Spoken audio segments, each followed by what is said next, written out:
Olá, terapeuta, como vai? Tudo bem? Seja muito bem-vindo aqui no canal e hoje vamos falar sobre crenças limitantes. Basicamente, nós temos três crenças para a gente tocar nessa noite de hoje e vai ser muito bacana porque eu vou falar sobre cada uma e como que o teu cliente pode dar algumas pistas que ele está esbarrando em cada crença específica. Dá para reconhecer através da estrutura linguística falada. Então, muitas vezes, o teu cliente ele pode estar confuso, pode estar com dificuldade de transmitir a sua limitação. Óbvio que ele não vai te dizer, eu tenho uma crença limitante e tal, óbvio que não. Embora alguns insistam em fazer isso comigo, né? E basicamente porque eu atendo terapeutas. Deixa eu me apresentar. Meu nome é Mário Aikner, eu sou especialista em PNL, Programação Neurolinguística, e eu quero compartilhar nessa noite de hoje várias dicas, várias sacadas bacanas aí sobre crenças limitantes e como trabalhar com elas, né? Vamos lá! Hoje eu vou falar sobre três crenças. Basicamente, são essas três crenças que nos norteiam. Claro que existem mais crenças, tá? Ok. Só que, basicamente, são essas três crenças que eu percebo os meus clientes esbarrando nelas e não conseguindo alcançar, dar o próximo passo, alcançar o seu objetivo, a sua meta, enfim. Então, basicamente, são essas três crenças. E eu quero te convidar para que você que está aqui agora no YouTube assista essa aula até o final, porque no final, essa última crença, eu vou te dizer um negócio, me atrapalhou durante muito tempo, porque há muito tempo atrás, não sei se você sabe, se você acompanhou já a minha história, ou foi algum aluno, alguma aluna minha, ou algum mentorado, enfim. Basicamente, a última crença, nossa, me atrapalhou demais, porque eu sofri durante muitos anos de gagueira. Uma gagueira muito forte, uma gagueira muito severa, e ela me atrapalhou. E, na verdade, era um misto de gagueira, uma fala para dentro, uma dificuldade, e isso me atrapalhava demais. Eu tinha medo de me expor, medo de falar em público, medo de gravar vídeos. Nossa, era uma tragédia. Então, nesse vídeo de hoje eu quero compartilhar tudo isso e muito mais com você. Então reserve esse tempo para você. Eu vou ser bem objetivo, não vou me estender muito. Te convido para que você me acompanhe, então, até o final, para que você assista e entenda mais ou menos, basicamente, como funcionam as crenças na prática, ok? Na prática. Vamos lá. Bom, hoje eu vou falar... quero te convidar, se você ainda não curtiu, curta o vídeo, compartilha, né? Essa é a forma de pagamento, eu não vou te cobrar nada, não vou te vender nada no final, então eu te convido para que você, então, curta aqui, compartilha, faz todo aquele processo para ajudar o canal, e eu quero levar essa mensagem para mais terapeutas. Então, se você é terapeuta, compartilha esse canal com outros terapeutas que queiram aprender. Basicamente isso. Terapeutas que queiram aprender programação neurolinguística e hipnose. Eu tenho boas sacadas, várias dicas para compartilhar com você. Tá bom? Vamos lá então. Então nós vamos falar hoje sobre três crenças que, olha, dão uma dor de cabeça, mas é muito legal trabalhar com elas e eu gosto. Bem da verdade, são a minha matéria-prima. Quando vem um cliente até mim, seja pessoalmente ou online, basicamente o meu cliente ele está esbarrando nessas crenças, basicamente, né? Por que ele está esbarrando? Muitas vezes, quando o cliente ele tem um objetivo e quando ele pensa no futuro, alcançando esse objetivo, ele já coloca na cabeça dele que algo pode dar errado, que algo pode não acontecer, que ele não vai conseguir. Então uma série de coisas começa a acontecer em forma de pensamentos, em forma de imagens, de sons e de sensação. Então o meu trabalho é identificar o que ele precisa fazer para alcançar esse objetivo dele que ele não está fazendo. Ou seja, existe uma meta, um objetivo, e ele não está conseguindo alcançar aquele objetivo. E sabemos, né, que para ele alcançar aquele objetivo, ele tem que ter um comportamento congruente com aquele objetivo. Concorda? Pois então. Então, basicamente, ele tentou uma vez, duas, três no máximo, e ele não tentou, ele desistiu. O ser humano, assim. O ser humano ele desiste na terceira, 90%. 10% é o pessoal que extrapola 1000 vezes tentando até conseguir. Entende? É o pessoal que é empreendedor, o pessoal que é inventor, o pessoal que... Thomas Edison, né? Imagina quantas 1000 vezes o cara errou até alcançar o propósito dele, a meta dele de fazer uma lâmpada acender. Te dá conta disso? A maioria do ser humano, ele desiste na terceira tentativa, a maioria. Então, o que eu quero compartilhar contigo aqui é o quão importante é a crença conectada a um comportamento, tá bom? Ao longo do vídeo eu vou te explicar como que isso se conecta. Como que uma crença está conectada no comportamento. Olha, tu não vai acreditar. É fortíssimo isso. Bom, basicamente nós somos norteados pelo mundo ao longo da vida através de 3 crenças. Claro que são mais, já antecipo, né? Tem mais crenças, mas basicamente são essas 3 aqui. São 3 crenças. Primeira delas, e uma crença mais simples, é uma crença de possibilidade, ou seja, eu até acredito que talvez seja possível para outras pessoas, mas para mim não é possível. Entende? Ou eu não acredito que seja possível para ninguém. Entende? Então a crença de possibilidade é algo que ainda está nos primeiros estágios ainda. Porque provavelmente ela vai crescendo conforme o nível de dificuldade. Ou seja, se essa crença de possibilidade me atrapalha já no começo, por exemplo, numa primeira sessão já dei de cara com uma crença de possibilidade, bom, provavelmente eu vou alcançar uma crença com um nível mais profundo ali, na sequência dos atendimentos, possivelmente. Por quê? Porque conforme o cliente vai tocando no assunto, é como se fosse aquelas bonecas russas, né? Você vai tirando as camadas e vai aprofundando, vai aprofundando. E conforme vai aprofundando, vai tocando no âmago da coisa, né? Como se fossem cebolas, você vai chegando no núcleo. E basicamente a possibilidade, a crença de possibilidade é uma das primeiras camadas. É algo mais simples de se trabalhar. Técnicas simples, rápidas, já consegue mudar. Entende? Então quando o cliente chega para você falando sobre crenças, ou falando sobre eu não consigo fazer tal coisa, eu até quero, mas eu não consigo, sabe? Eu não sei se eu consigo, fica naquela, como se fosse quando eu vejo assim isso se materializar na minha frente, seja online ou presencialmente com um cliente, eu vejo a pessoa fazendo um pouco de corpo mole, assim, ou seja, não é dar um chute numa bola e a bola chegar na lua, não é isso. É, de repente, levantar mais cedo para não se atrasar, de repente, não comer 5 pães pela manhã, é comer um só, entende? Então isso é importante de observar e ver, porque basicamente uma crença de possibilidade é uma crença que é mais simples de se alcançar, mas mesmo assim ela continua atrapalhando, e isso se traduz quando o teu cliente chega e basicamente ele pode dizer: eu até quero fazer, mas eu não consigo. Eu não estou conseguindo fazer, eu estou tentando, mas não estou conseguindo, sabe? Isso se dá muito nessa forma. Observa, começa a observar para você ver. Então, quando o cliente vem para ti e ele fala um pouco numa linguagem um pouco corpo mole, já começa a identificar essa crença de possibilidade, ou seja, ela acredita que ela tem que, mas ela não consegue, ou ela tenta e não consegue, né? Ou ela simplesmente vai te dizer: eu não consigo. Entende? Bom,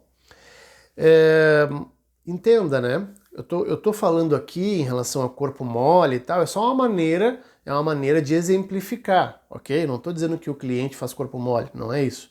Mas quando tu começa a observar que o teu cliente ele tem as ferramentas para fazer, mas parece que no fundo ele escolhe não fazer, e de fato, né, ele escolhe não fazer, só que de forma inconsciente. É inconsciente. O nosso inconsciente, ele toma todas as decisões por nós. Todas as decisões. Antes da gente se dar conta de forma consciente, o nosso inconsciente, ele já decidiu 10 segundos antes. Ah, eu decidi comprar esse produto. Quando tu tomou a decisão, o teu inconsciente já tinha decidido há muito tempo. Ele só te deixou um estado emocional confiante para te ir lá comprar. Só isso. Entende? Então é o teu inconsciente que decide as coisas. Eu vou gravar um vídeo falando só sobre inconsciente e as peripécias do inconsciente no nosso dia a dia e também com os nossos clientes, tá bom? Mas hoje falando aqui sobre crenças, bom, eu não estou aqui de forma nenhuma, como é que eu vou dizer, denegrindo a imagem do nosso cliente, de forma nenhuma. O que eu estou falando aqui é que o teu cliente, o nosso cliente, quando ele vem com uma crença de possibilidade, é uma crença que parece que tem uma criança na tua frente e essa criança, ela escolhe não fazer. É como se lá dentro tem uma criança tomando conta e, bem da verdade, quem está ganhando nessa disputa é a criança. Basicamente é isso. Quando você faz ali o primeiro curso da formação em programação neurolinguística é o Practitioner, e quando você vai e faz o segundo curso, o segundo nível, é o Master Practitioner, onde a gente toca basicamente em crenças. E é um curso mágico, porque nos ensina a conversar com as crenças, a extrair as crenças, a ressignificar as crenças, substituir por crenças novas, né? E é muito bacana poder estudar a crença, olhar a crença, conversar com a crença. E quando eu estou atendendo, inúmeras vezes eu me pego conversando com a crença, negociando com as partes, as crenças que estão ecoando ali. E o meu cliente está me dando sinais a todo momento. Então é importante você observar os sinais. Entende? Observar os sinais. A linguagem corporal, de tudo que a gente conversa em uma sessão, de tudo que é conversado, toda a comunicação que existe em uma sessão, tão somente 7% é falado, é verbalizado. 93% é não verbal. É como eu digo o que eu digo, é através do tom de voz, através do meu corpo, através da cor da pele do meu rosto, do meu corpo, através da minha respiração. Então, 93% da minha comunicação com o meu cliente, basicamente, ela é não verbal. E nós descartamos essa comunicação. Usualmente nós descartamos, a gente presta muita atenção no que é falado. Tem muita informação no que é falado? Tem. Mas se você vai se apegar tão somente no que é falado, o teu cliente ele não sabe de forma inconsciente o que está aqui dentro. Ele não sabe verbalizar o que está aqui dentro, entende? Então é importante que você se dê conta disso. Entendeu? Bom, vamos lá. Crenças, então, vamos para um segundo nível, né? Em um nível que eu vejo basicamente em toda sessão. Basicamente, em toda sessão, essa crença aparece, né? É muito comum, que é a crença de capacidade. Crença de capacidade. Antes da gente ir para a crença de capacidade, deixa eu te perguntar, se você tem alguma dúvida, alguma dificuldade, coloca aqui nos comentários aqui embaixo e vai ser um prazer responder as tuas dúvidas, beleza? Porque, vamos lá, crenças não é um assunto corriqueiro, não é futebol, não entende? Não é filme, não é Netflix. É algo muito profundo. E se você, terapeuta, sair daqui e querer aplicar isso, eu te convido a estudar um pouco mais, eu só te convido a observar o que está acontecendo aqui. Claro que isso aqui que está acontecendo aqui é uma aula, bem na verdade é uma aula, só que você ainda não tem as técnicas para aplicar, ok? Então, quer trabalhar com as crenças, quer lidar, quer conversar com as crenças, quer negociar com as crenças, você precisa saber a linguagem das crenças, ok? E basicamente quem ensina isso é PNL, ok? Pois bem, vamos lá então. Vamos para a crença de capacidade. E é uma crença que eu adoro trabalhar, acho muito legal, e porque é uma crença bem profunda, é uma crença que, basicamente, essa crença, quando eu vou tocar nessa crença, quando o meu cliente esbarra nessa crença para alcançar o seu objetivo, quando ele não se sente capaz de ir lá, ele vai começar a te verbalizar isso. Ele vai começar a te verbalizar que, eu até quero fazer, mas aquilo lá é demais para mim. Aquilo lá é demais. Nossa, eu vou errar, eu vou falhar, eu não vou alcançar aquilo lá, não. Ou eles podem dizer, pode até verbalizar, não, mas eu não sou capaz de alcançar aquilo lá, não. Tu tá doido? Eu não vou alcançar aquilo lá, eu não sou capaz de ir lá, entende? Então, às vezes, pode ser que ele te verbalize também dessa forma, ok? Bom, tem uma outra também, que a crença, vamos lá, muitas vezes a crença, ela não é expressável. Às vezes a crença, ela só ecoa no corpo, né? Então, como é que você lida com uma crença que você não sabe qual é? Ela está ecoando através de um desconforto aqui dentro.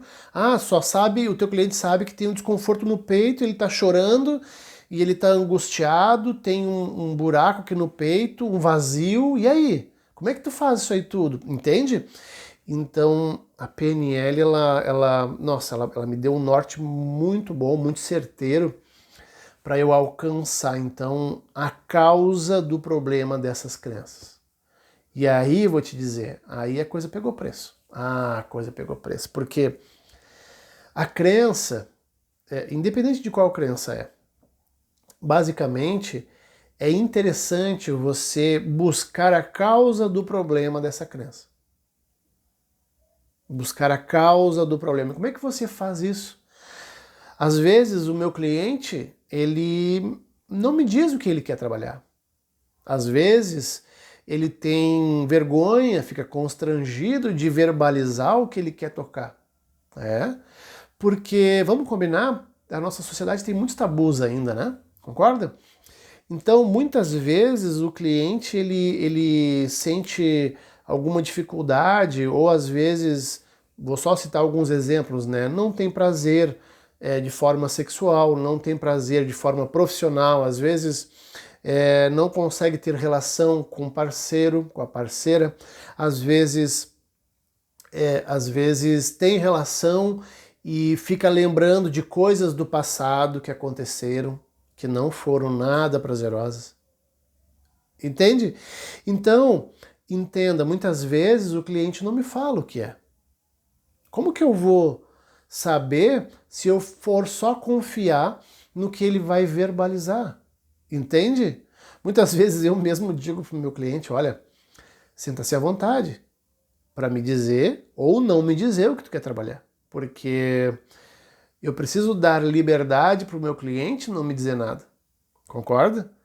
Porque muitas vezes ele não está pronto para verbalizar sobre aquilo.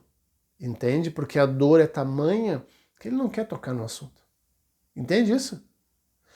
Então, entenda que quando o cliente te traz um assunto, se for muito doloroso, muito desconfortável, muitas vezes ele vai trocar as palavras e vai te dizer o que ele consegue dizer. E se você acreditar tão somente no que ele te diz e não souber olhar para o que ele está verbalizando de forma não verbal, aí você perdeu a mão. Entende? Por isso que a PNL, para mim, é a melhor caixa de ferramenta que eu podia ter. Por isso que eu sou fã, por isso que eu me tornei um treinador, por isso que eu fui para Londres para fazer a formação com o próprio criador da PNL, o doutor Richard Bandler. Entende? Então, perceba que a PNL é algo muito profundo. E se você não tiver essas ferramentas, muitas vezes a mudança não é de forma profunda, é de forma superficial. Entende isso?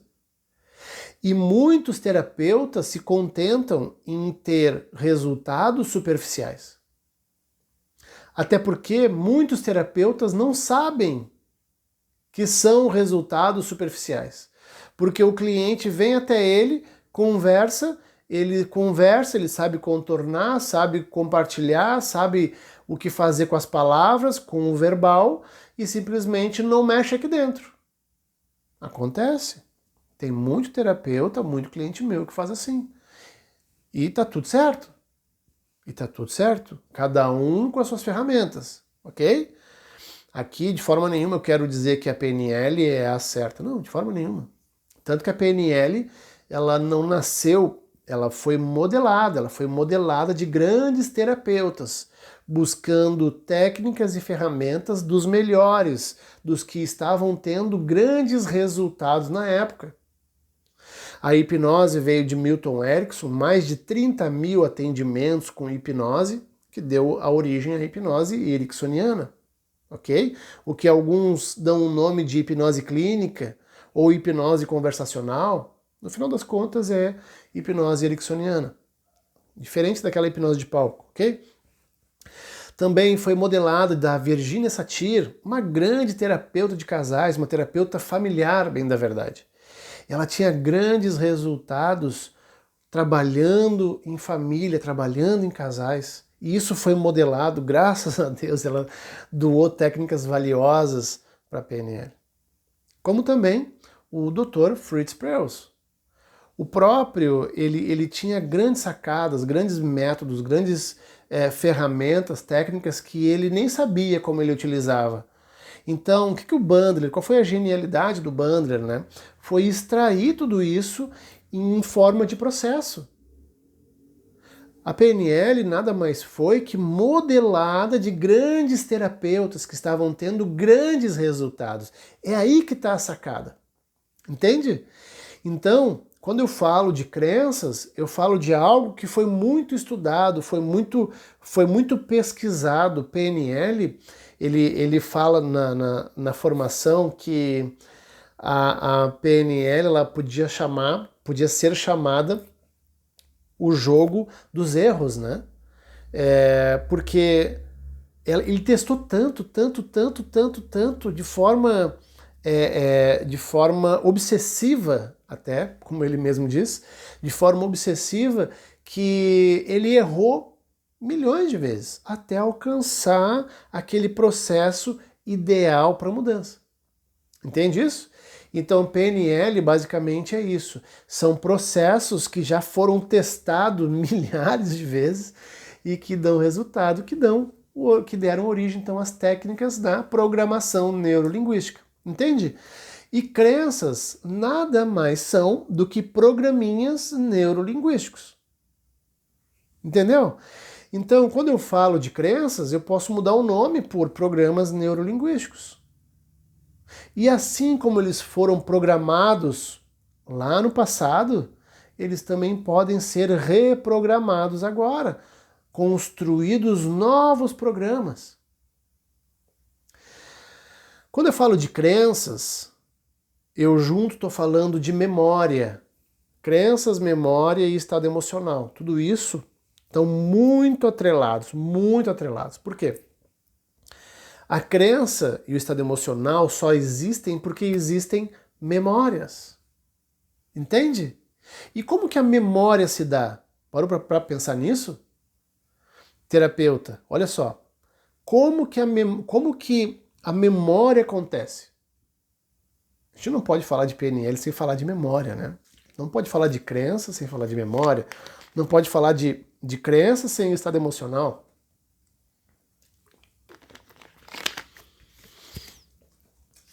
Então, assim, como que a memória acontece? Como é que se dá? Como acontece a memória? A memória basicamente acontece através de um impacto emocional. Como assim, Mário? Como que acontece isso? Impacto emocional? Que papo é esse? Você também pode dar um nome de trauma. De repente você, enquanto criança, você brigou, teu pai te bateu, sua mãe te xingou, te botou de castigo, teu pai de repente ele foi trabalhar e te deixou sozinho em casa, e você teve uma sensação de abandono, entende? De repente viu os pais se separarem e automaticamente construiu uma crença sobre você, sobre os outros, sobre o outro, sobre o mundo. Entende? Eu já atendi gente que, e eu estou me direcionando agora para a última crença, que é a crença de merecimento. Eu já atendi pessoas que não se sentiam merecedoras de amor. E que dá então início à nossa terceira e última crença, não menos importante, crença de merecimento. Lembra que eu falei lá no começo que essa última crença ia pegar fogo? Porque essa crença, nossa, essa crença é uma crença muito profunda, que ela mobiliza a minha vida, ela mobiliza quem eu sou, está conectado em um nível de identidade, merecimento. Eu não me vejo merecedor, eu não sou merecedor. Entende? Então é elevado essa limitação, essa dor, esse desconforto, esse estado emocional limitante, crença limitante a um nível de identidade. É algo muito profundo. E quando um cliente passa por uma sessão onde é trabalhado crenças de merecimento, nossa, a mudança dessa pessoa é astronômica. O resultado que ela obtém é estratosférico, é insano. De antemão, eu já te digo, já te antecipo, que trabalhar uma crença de merecimento é uma crença muito, muito doída. Ela é muito desconfortável de trabalhar, porque é uma crença muito doída, envolve muitas questões. E basicamente envolve terceiros, ou seja, ela não só criou isso sozinho, e que basicamente também foi corroborado com outras pessoas. Às vezes essa pessoa ela foi vítima de algo, às vezes o pai ou a mãe, entende? Então tem essa questão aí do merecimento e basicamente envolvendo outras pessoas. Eu atendi uma moça de uma multinacional que ela era gestora de 3 estados aqui do país, olha só. E eu atendi ela e ela me trouxe uma situação. Ela estava com 38 anos, eu acho que na ocasião, não me recordo bem certinho, mas era próximo de 40. E ela me trouxe uma questão que ela queria se relacionar. Uma mulher de quase 40 anos, ela queria se relacionar. Uma mulher bem-sucedida, uma mulher inteligente, uma mulher bem posicionada na sociedade, uma mulher muito bonita, uma mulher que se expressa muito bem, mas aí chega uma hora que ela pede ajuda e diz: Mário, eu quero me relacionar. Eu quero poder namorar, eu quero poder me relacionar. Eu quero isso pra mim. Eu quero isso pra mim. E quando ela vem para esse atendimento ela não tem dúvida o que ela quer trabalhar. Ela já vem decidida, todo o corpo já está decidido que ela quer mudar isso. A alma dela já decidiu que ela quer mudar isso. Ela não fica pensando que ela quer tocar. Ela vem decidida para mudar isso. A crença de merecimento é algo tão doído, tão doloroso, tão sofrido, um vazio muitas vezes muito forte, que aquilo me tira do eixo. Aquilo me consome de uma maneira, consome a minha energia ao longo do dia, é um conflito constante, é um negócio absurdo, insano. E quando a cliente vem e me procura é porque ela quer mudar isso desesperadamente. E quando vem um cliente para mim dessa forma, pode ter certeza, mas não escapa nem pelo teto, essa pessoa vai mudar numa sessão, num processo, enfim, independente, né? Ela vai mudar, ela vai ter mudança, uma mudança significativa. E quando ela veio para uma sessão, ela disse: Mário, eu quero me relacionar. Eu tenho quase 40 anos, eu sou uma solteirona, eu namoro, mas não consigo dar continuidade. Eu namoro alguns meses, mas chega uma hora que eu, dou um pé e sigo adiante. Só que eu quero mudar isso, eu quero me relacionar. E eu sei que o problema sou eu. Olha só, eu sei que o problema sou eu. Olha que interessante. E eu começo a fazer algumas perguntas e eu não vou abrir muito aqui, vou ser muito mais sucinto para não revelar tanto, mas basicamente ela chega num ponto aonde ela se conecta com uma crença, e essa crença, eu peço para essa crença, eu converso com a crença, eu negocio com a crença, e eu me conecto com essa crença e peço para a crença me levar para o momento exato, aonde a crença nasceu. Aonde aquele trauma nasceu? Aonde aquele impacto emocional nasceu? De não merecer o amor.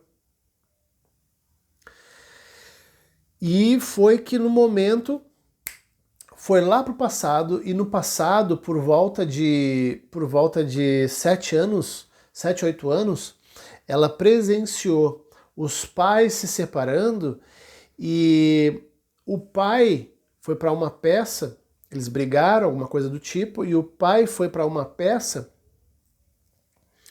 e começou a chorar. Começou a chorar, chorar. E instantes antes, ela estava vendo a TV. Olha só que interessante, olha quão simbólico é isso. Olha quão simbólico é isso. O ser humano ele não dá bola para essas coisas, mas olha que interessante. Instantes antes da briga toda acontecer, tá acontecendo a briga, ela tá vendo TV e a briga tá acontecendo. Ela tá vendo TV e a briga tá acontecendo. E no exato momento que ela vê a TV, passa uma propaganda, aonde a menina vai correndo até o pai, até os braços do pai, e dá um grande abraço. Entende? Quando ela vê, quando ela vê aquela propaganda e vê aquele simbolismo, ela experimenta algo ali dentro. Uma sensação tão boa que ela dá um nome de amor. Nossa, isso é amor. Ela vê a criança correndo até os braços do pai e dá um abraço muito apertado, ela diz, não, se aquela criança está feliz daquele jeito, ela começa a experimentar aquele amor, eu vou abraçar meu pai também. E quando ela vai correndo para receber um abraço do seu pai, o pai ele está numa peça isolada da casa, chorando e arrumando as coisas para ir embora. E quando isso está acontecendo, simplesmente ela vai correndo para abraçar ele, vê ele chorando e ela tenta se aproximar para abraçar ele e ela afasta. E ele afasta ela. E ele afasta ela. Diz, não, agora não. Faz bem assim. E no momento que ela vê toda aquela cena, simplesmente ela relata que parece que o peito dela foi rasgado, foi aberto e foi tirado lá de dentro aquele punhado de amor que tinha e foi arrancado. E ficou um vazio no lugar. Entende isso? Talvez pareça um pouco maluco tudo isso que eu estou falando, mas entenda do ponto de vista de uma criança. Não tenta entender do ponto de vista de um adulto, porque tu não vai conseguir entender. A graça da PNL é essa. Você consegue, então, se dissociar do ponto de vista de um adulto inteligente, pensador, piriri, pororó, e se coloca no lugar de uma criança. Porque é assim que o nosso inconsciente age. O inconsciente dela, até os dias de hoje, em relação ao amor, ainda era infantil, não se desenvolveu. Por mais que fosse uma mulher de 40 anos, muito bem sucedida, com dinheiro, muito bem apessoada, bonita, entende? Isso que eu tô te falando aqui, poucos cursos de PNL vão te ensinar. Poucos cursos de PNL vão te ensinar. Sabe por quê? Porque eles não sabem disso. E tu sabe por que eles não sabem disso? Porque eles não atendem individualmente. eles não permanecem sendo terapeutas, como eu, como vários treinadores que permanecem sendo terapeutas e ajudando diariamente outras pessoas. É aí que tu tem a amostragem, é aí que tu tem informação, é aí que tu conhece o inconsciente na prática. Entende isso? Isso que eu estou te falando aqui, muito provavelmente, se você chegou até aqui, já é uma vitoriosa, um vitorioso, pode ter certeza. Porque assistir esse tempo de vídeo, né, é para alguém que quer aprender realmente. Mas vamos lá, entenda, né? Quando ela relata não conversando comigo, não conversando com um ponto de vista associada a um ponto de vista adulto. Não. Ela me relata isso tudo de um ponto de vista de criança. A PNL nos permite conduzir toda essa cena, essa situação na causa do problema, aonde o nosso cliente ele se associa àquela criança. Se assim ela se permitir, claro. E quando ela se permite, o resultado dela é astronômico, é astronômico.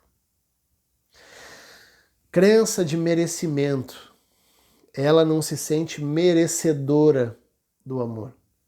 Porque lá na infância, aos 7 anos, ela simplesmente relata que o peito foi rasgado ao meio e foi arrancado o amor de lá de dentro. Entende? É muito simbólico isso. É muito simbólico, isso é muito vívido. Imagina uma criança relatar que o amor, que o peito foi rasgado ao meio e o amor foi arrancado lá de dentro. Parou para pensar nisso? Tu acha que essa criança... Você acha que essa adulta conectada, associada naquela cena como uma criança, ela relatou isso tudo dando risada? Não. Estava doendo e muito aqui dentro. Estava doendo e muito. Ela estava disposta a ir lá e resolver. E assim ela fez. E assim ela resolveu.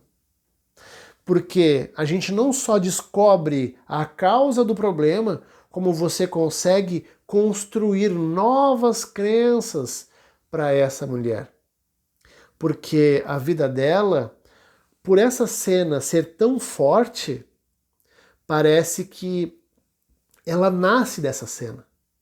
Como se todas as outras cenas anteriores e posteriores, felizes e com amor, elas praticamente caem por terra. Porque isso é tão forte que a memória dela volta para cá, volta para cá, volta para cá. Quando ela se relaciona com alguém, simplesmente lá pelo 4º, 6º mês, ela dá um chute porque ninguém vai arrancar o amor aqui de dentro dela. Ninguém vai. Entende? É assim que o inconsciente dela age. Sacou? Então, isso tudo se traduz ao longo da nossa vida dessa forma.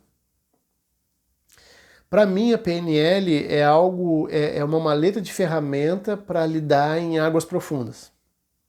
Com toda certeza. Para lidar em águas profundas. Eu sei que eu estou me estendendo aqui, e eu não quero me estender, quero que seja uma aula, mas quero que seja algo simples, palatável, para que você entenda. Se você ficou com dúvidas, chegou até aqui, obrigado, te agradeço desde já. Se você ainda não curtiu, curta, e tenho certeza que esse vídeo aqui vai fazer diferença para ti. Então entenda, de 3 crenças que eu trouxe aqui hoje, as 3 crenças são muito importantes para o nosso desenvolvimento, para o desenvolvimento do teu cliente. Se você não sabe extrair essas informações, essas crenças, aprenda, porque com toda certeza vai valer a pena, ok?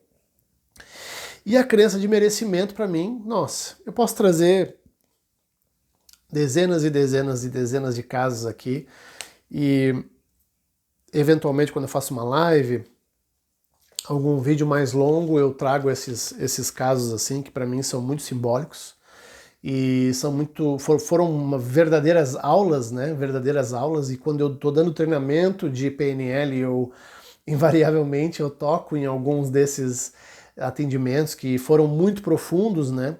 Eu já trabalhei com pessoas que foram abusadas, homens, mulheres, já trabalhei pessoas que tiveram os pais assassinados, já trabalhei com casos Enfim, não vou aqui estar trazendo que vai estender muito, mas quero te dizer que várias situações onde a pessoa não se sentia merecedora, quando ela toca nisso, por mais doloroso que seja, ela tem um resultado muito grande. Quando ela se permite tocar, pode ter certeza. O resultado do atendimento é diretamente proporcional ao quão desconfortável ele é, ao quão desconfortável ela se permite chegar. Quanto maior for o desconforto em uma sessão, é diretamente proporcional o resultado e a alegria, a confiança que ela vai ter. Entende isso? Então, te digo, compartilha esse vídeo para quem você julgar que é importante, para um profissional, um terapeuta, alguém que queira aprender sobre isso, queira conversar sobre isso. Coloque as suas dúvidas aqui embaixo. Aqui na descrição do vídeo eu vou deixar meus contatos, meu e-mail, enfim. Me manda alguma dúvida se você tiver, vai ser um barato poder falar sobre isso. E se quiser aprender um pouco mais, te conecta aqui nesse vídeo, te conecta no meu canal, que com certeza vai ter bastante conteúdo aí para nós. Tá bom? A casa é sua, né? A casa do terapeuta aqui, a casa é sua, a casa é nossa, para que a gente possa se ajudar. Tá bom? Um forte abraço para você e a gente se vê por aí. Falando sobre crenças, 3 crenças valiosíssimas. Feito? Um forte abraço. Tchau, tchau.